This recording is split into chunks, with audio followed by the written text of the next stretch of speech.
lightning all around me. And when it just hit all at once. In a matter of seconds, dark skies felt deadly. Some of the trees were just almost leaning sideways. Catching us off guard. Ah! And knocking us off our feet. Photographer hid from the high winds and water behind our station car. We had no idea at the time, but we were in the heart of it. We have a lot of those that nothing ever happens, but this one hit hard, it hit fast, and so all you do is watch it and hunker down. Hiding in Busma's Towing in Bevington, we met a man who just moved here from sunny Southern California. When you can't see a foot in front of you, it's time to pull over. He was on his way to Winterset to pick his kids up from soccer camp. I went to the bathroom to cry because I didn't want you all to see me crying. I was so scared. Oh my God. Certainly shaken, but still holding on to his Iowa faith. People have teased me for what am I doing coming here? You know, it's so different, but I love it here. This is absolutely terrifying. Turns out it was the mayor of this small town who gave us shelter. This is probably one of the strongest ones I've seen, even by Iowa standards. I was just about to pull into my driveway when I just got hit out of nowhere. Elena Gonzalez Valdez was nearly home when this stolen BMW slammed into her minivan. It happened so fast. An airbag knocked the wind out of her, broken glass cut her arm open. It's swollen and it was bleeding. Des Moines police say the driver and his passenger were dealing drugs on the northwest side of the city, so officers chased them for nearly 10 minutes. The narcotics investigators knew a little bit about the background of these fellows and made the decision that they needed to be taken into custody. The stolen BMW sped down this street, slamming into vehicles like bumper cars. Real scary, real scary. It all ended with a crash into this red truck. He had just gotten out of his truck, got in the house when he heard the bang. Children playing outside also heard the bang, like Lena Brannon's 4-year-old granddaughter. So I came out and they was crying. And I told her, come here, and she was just shaking. She was scared. I'm a little concerned that they were chasing them into this tight of quarters in a neighborhood that's filled with kids. Des Moines police say officers always weigh the risk of a chase as it happens. Sometimes there is a little greater risk, but it was worth getting these folks off the street. I am so appreciative of the 16 years that we had with him. A mother's love. He was just such an amazing, amazing boy.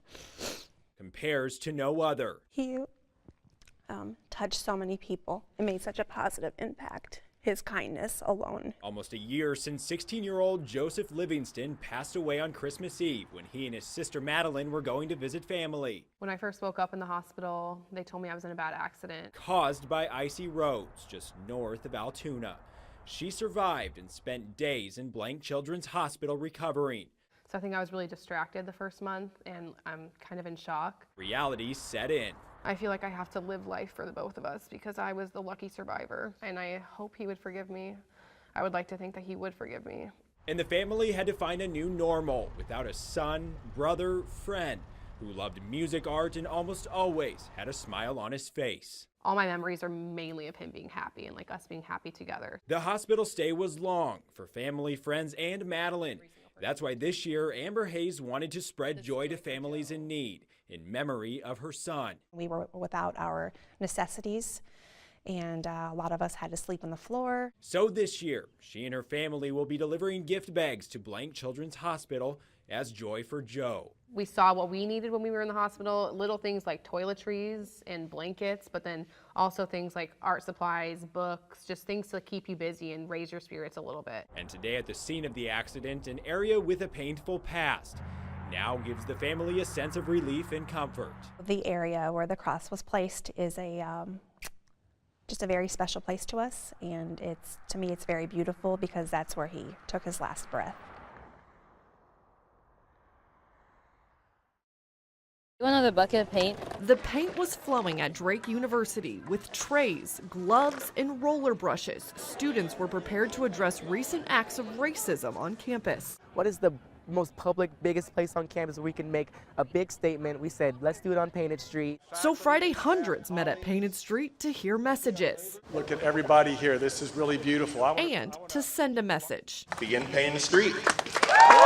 They used the dark color to symbolize unity. And now that it's going to be black and tilt drake relays, honestly, it's a huge deal. They worked fast. And the messy paintbrushes prove it. In a matter of mere minutes, they had the entire street painted black. We sent up our Sky 8 to capture the moment. Sped up, you can see just how quickly they got it done. What was supposed to take 3 hours took less than 15 minutes to cover up those bright, colorful squares. As a minority student here on campus, it makes me feel as though I'm supported. It makes me feel as though I actually matter on this campus. A lot of times we're looking for the support, we don't know where it's at, and to see people from all these 50 squares and these organizations come out and say, we're here with you, we want to paint with you, and we're doing this because we want to stand in solidarity with you, is definitely, it feels so good to see that.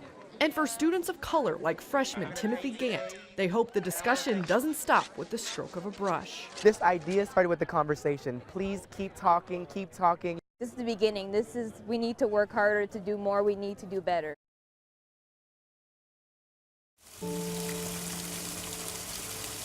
No parent should have to bury their child, but an unlucky few are forced to. It was a struggle last year losing her. Just emotionally we're drained and struggling from that standpoint, and just trying to keep each other going. In March of 2017, Bob and Cheryl Cook began the heart-wrenching journey of moving forward without their only daughter. Losing Brittany was absolutely the worst day of both of our lives. They threw themselves into community work, writing a painfully blunt obituary for Brittany that was read around the country. They joined a task force aimed at fighting opioid addiction and took part in KCCI's State of Addiction special. You think about everything, but you don't think about your child. In March of 2018, the Cooks had finally gotten through the dreaded year of firsts without Brittany. Her birthday and Mother's Day and Father's Day, all those firsts that you go through. Then, on the final first, And so it was a year to the date of her funeral. things were looking up. That week was a really good week for us. We just, not feeling like you're living in a hole with the sides caving in all the time. So Sherry went on a trip with her sisters. And then Bob got a phone call. There had been an accident. I had called down to the hospital to find out what was going on, and they would not give me any information on Sherry, which right off the bat made me believe something's not right here. There was one fatality. It was Sherry. That reality kind of all of a sudden just slaps you in the face, and it's beyond your worst nightmare. So what do you do when you can't wake up from the nightmare? Why? Why is she gone and I'm still here? For one, you ask a lot of questions. Why all of a sudden, with finally just getting through a year of hell, but why do I have to start that year all over, and why do I have to start it alone? And you reflect on the things you'd usually take for granted. She just had a heart that was 100 times bigger than her. I learned compassion from her. The mother, the parent that she was an awesome mom. So much death in such a short time brings perspective on life, like how important it is to say how you feel. When that opportunity's not there anymore, you'd give anything in the world to go back to that. He can't go back, so he's moving forward, again. There's a purpose here yet, but I can't stop because she's gone. I have to keep going. And what keeps him going is the thought that it's exactly what she would want. She's told me that in the past. If anything ever happens to me and you don't, continue to live your life, I'll come back and haunt you in your dreams. Every Coke contains a jolt. Some say it's the caffeine. I'll probably say you go through 4 or 5 cans a week. Everyone in Rockwell City swears the energy is really in the flick They're tiny. of your wrist. I've actually started drinking more pop just to get those pop tabs. For the last decade, Calhoun County dentists preaching the evils of sugary drinks haven't had a chance. Yeah. Because of one teenager on a mission. They said they'd have a few more drinks. J.C. McAlexander is that 17-year-old with a cat on his lap. This is Lucky, and she's been with me through all my treatments. His first love since 2nd grade.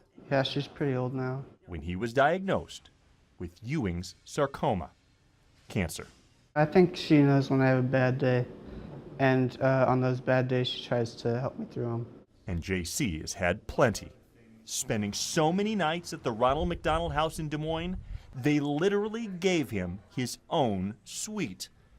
But they also gave his parents a shoulder to cry on. I had somebody that I could talk to about what our challenges were, about what our fears were. We can't put a price on what they've done for us. But once J.C. beat cancer, that 8-year-old wanted to try, rallying his community behind a currency even his classmates who had shaved their heads could latch onto. We had different places around Rockwell City where people could like donate pop tabs, like their own banks. This was his way of giving back.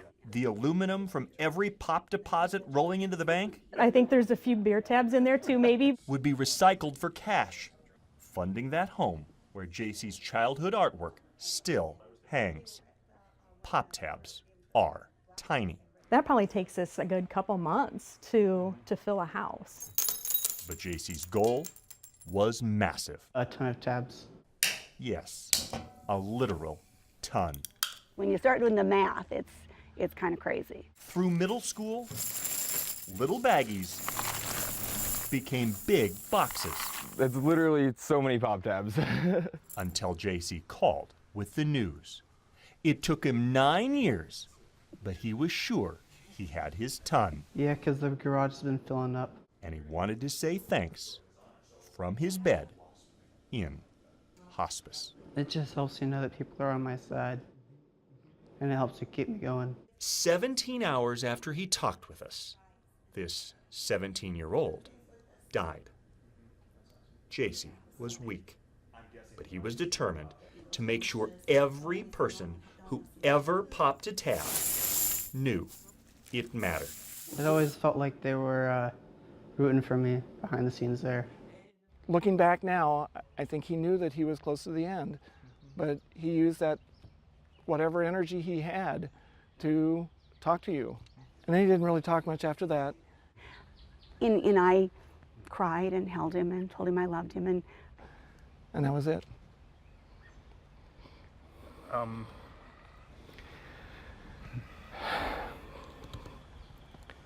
Until just 2 days later, when Lucky died of cancer, too. Yeah. And we've been saying goodbye for 7 or 8 weeks now, and it's hard. A month before he died, the high school junior finished his Eagle Scout project on Main Street. But he didn't get the time to cash in on the aluminum stockpile from his garage. For us, it's just carrying on a friend's legacy. So those same buddies who'd shaved their heads as 2nd graders, What he wanted is finally getting done. It's a great thing. lugged boxes so heavy, they split. Bottom broke on me. JC would be getting after me right now about this. Making sure every last tab counted. If somebody took the time to pull one of these off, we want to make sure that they get here. The recycling center's scales show JC's jackpot weighed 3,520 pounds. Okay. Almost doubling his ton. I've just never seen this many pop tabs at one time. Is this the end? But ask JC's parents, Last one, guys. and they'll tell you 4.5 million tabs illustrates the potential.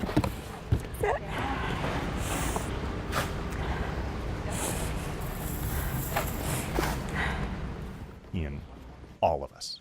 If a 17-year-old kid could do this, then everyone can do something for someone.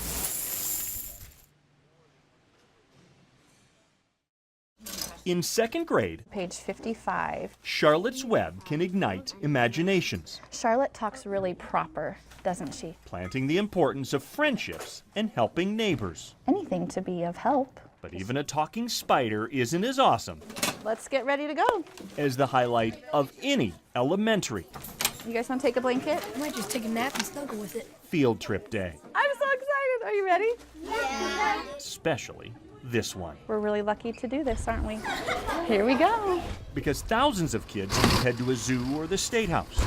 But this class from Pella Oh, there's so many. spent the day shopping, This might make him smile. filling bags with anything that'll fit It too? for kids they've never met who need it. Let's do a baby girl, and then we'll do a middle-aged 3-year-old. Yeah, I'm thinking maybe an orphan, at an orphanage. For 18 years, Care Bags for Kids has been giving toys and toiletries Here's toothpaste. to kids who land in foster care or any situation where a teddy bear and a blanket Oh, there's so many. can soak up a few tears. Bags packed in Newton for kids, by kids. Just the fact that they're going out and they have that servant-mindedness, I think is really powerful in a community. That elementary teacher knows, I started because I love kids and I wanted to do something to help. because this project was actually her idea when she was in elementary. It's just a small thing, but I think it's made people really happy. Once President Bush called her out, Young lady, where are you? Stand up. during a speech at the fairgrounds, Annie is a soldier in the Army of Compassion. donations rolled in and bags spread worldwide. I just think back to when I was 11 and my small, simple idea, and this is just bigger and better than we ever dreamed it would be. In the 18 years since that teacher was an elementary student, Care Bags have been given out to 25,000 kids dealing with loss. I don't really like to imagine it because, I have a really good life. But just as important as the gift You're helping kids. are the lessons learned They can feel like they've made a difference in our world. in the joy of giving. The reason why I took so long on these 2 bags is I wanted them to be happy and I wanted it to be full of joy and care.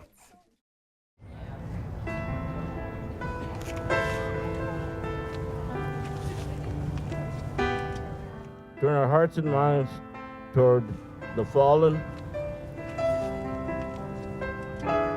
I say again, for those who fight for it, freedom has a special flavor the protected know.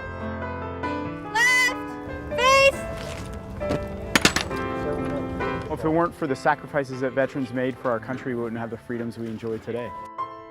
We pray for those who have fought.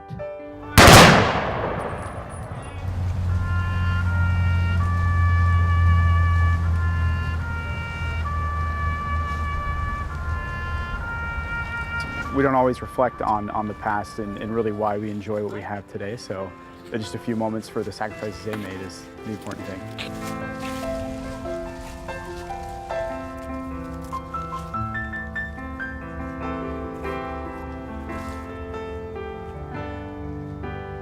So I thank everybody here today, and God bless America. Have a great day.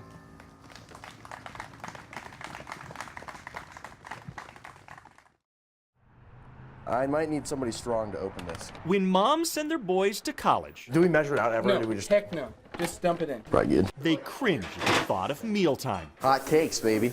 Because most teenagers Nice. only have enough utensils Nice and organized. to be dangerous. The whisk. Josh has it. This will do the job, Beach. Not a chef in town would use a cordless drill to mix pancakes. Then again, they'd actually use eggs. We don't do that. We just want to add water. That's all we need to do. But most of those chefs don't have Friday night plans as big The drill works great, honestly. as the guys who live in Ames's Pancake House. It's ridiculous. Once a month, they fire up their griddles for the invasion What's up, girls? of classmates looking for free flapjacks. College students love free. At their now infamous pancake parties. We're famous. Where kids swear the main course is fine. They're fluffy. They're made by college students, so you know they're good. But the block party And now we start. is even better. Because next to the pancake house, Whoever gets to the bottom of their can wins. is the Muffin House's drinking game. And next to that, the Waffle House's dance party packs in 150. Which is all fun until the cops show up. Hey guys, good. How are you? And then the weirdest thing happens. Nothing. When we show up, normally there's beer cans being dropped and kids running through the neighborhood trying to get away from us. But here, everybody just stuck around and was waving and saying hi. Because those drinking games This guy's trying to break a record of 10 cans of Mountain Dew tonight. don't have a drop of alcohol. So he's going to have like 3-4 days of sugar in one night. Neither does the dance floor. We're 21 and we can drink, and we don't have anything against that, but we choose kind of not to go into the party scene of getting drunk and plastered every weekend, just kind of out of our choice and what we feel is right. But Friday night's beach theme featuring human hammocks still drew 400. It's a lot of people. Who know plenty think a college party without booze is a waste of a party. It's okay if people think that, but we have fun, so that's all that really matters. 70 pounds of batter won't end binge drinking. Drill is recharging right now. But can it prove friendships formed around griddles are just as strong as the ones around kegs? Flip, yeah. They're just kids having a good time.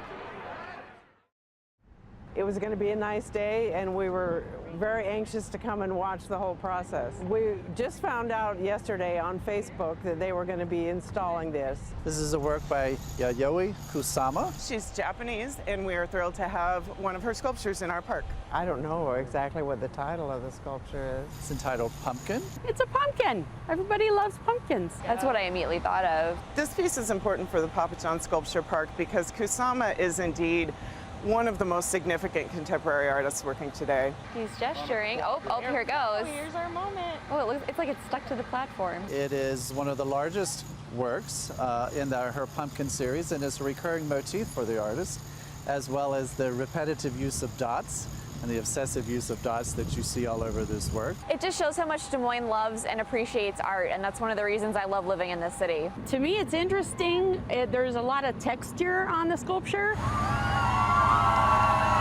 Bring a little bit more of the world in here and more add to our culture. Obviously, there's nothing like it in the park otherwise, and so it's a wonderful addition that adds diversity, a little bit of humor, a little bit of familiarity with the personal history of the artist, so it's exciting. Iowa was just named the #1 state that live in the country, found out today, so that's just one of the things that puts a little icing on the cake. It will be a new favorite, I'm sure of it.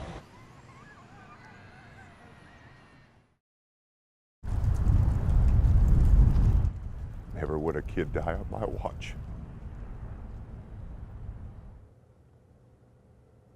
And it happened. Those gut-wrenching words coming from the head coach of William Penn's men's basketball team after a beloved player, senior Marquise Todd, was found stabbed and killed Thursday night in Oskaloosa. A lot of our players, went out to the hospital and were at this scene and just wanted to be there for some of their brothers. As the crime scene sits and the memorial grows outside the gym doors, inside on the court, they're mourning number 22. Players like Loudon Rockweiler, number 21, and whose locker was right next to Marquise. He woke up to the news. This can't be real. And unfortunately it was. And Brandon Trotter, who says Marquise's only focus was on school and basketball. Wasn't a kid looking for trouble. He really just wanted to make it. He wanted a chance. But he really got robbed for that chance. The day after Marquise's death, the Statesmen had conference tournament semifinals. They didn't win, but they played for Marquise. There's nothing in the coaching manual for coaches that says turn to page 17, player dies, player is murdered, here's what you do. And I don't know anybody to call that can tell me, and that scares me. This team says they'll continue on because that's what Marquise would have wanted. It's the fact that we're playing and that we're still standing and that we're still honoring. And that's what this is all about. Reporting in Oskaloosa, Tommy Clark, KCCI News, Iowa's news leader. As you move over here, you can see one of the storefronts totally devastated, broken glass, shattered all around. And this is just what we keep seeing here on the main street in Marshalltown. People have been coming out of their places of work, checking out their vehicles, many of which have been damaged that were left on the street. As you can see, this Jeep here has its back windows blown out. We don't know yet what is going on with the Marshalltown Hospital, but that's what we need to check in on next. So we will keep giving you live updates from here, but as we keep understanding more and more about the devastation, it's hard to take in. Any questions back in the studio? Lauren, we can see that you're on that block just east of the courthouse there. There is the courthouse, which has sustained heavy damage. That courthouse built 1886.